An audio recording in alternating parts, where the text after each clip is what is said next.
not being able to speak is not the same thing as having nothing to say. As a retired special education teacher, I spent most of my career working with children who had lots to say, but had real difficulty saying it. They had limited communication abilities, and by that I mean children who not only can't communicate academically what they know, but also they can't communicate common things that we take for granted, such as, I don't like mustard on my cheeseburger. And so in working with those children, I then brought that passion into my PhD program here at OSU. And what I looked at in my study was, I chose to look at 4 different groups of adults, both educators and parents, and see how they can move from being theys, different people, to being we's, together working to support a child with limited communication abilities. What I found were 4 things. Now, actually really 5, because embedded in these 4 things is either a shared or not shared commitment to the goal of helping a child be able to communicate. Again, not only how smart they are, but also common things. The first thing that I found was that all of the groups absolutely were successful in communicating personal and routine information. This is things like, what did they have for lunch? Did they sleep well last night? Things that children with limited communication abilities have difficulty doing.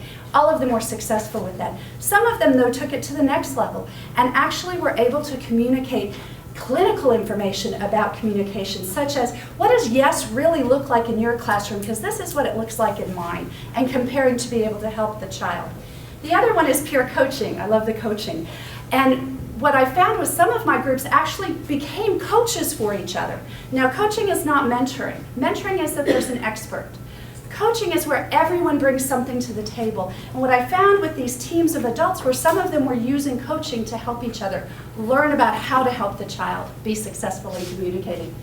The third thing I learned was that all 4 children had paraprofessionals.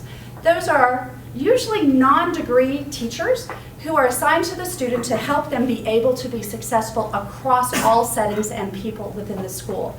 The paraprofessionals in some of the cases that I studied were basically given no guidance.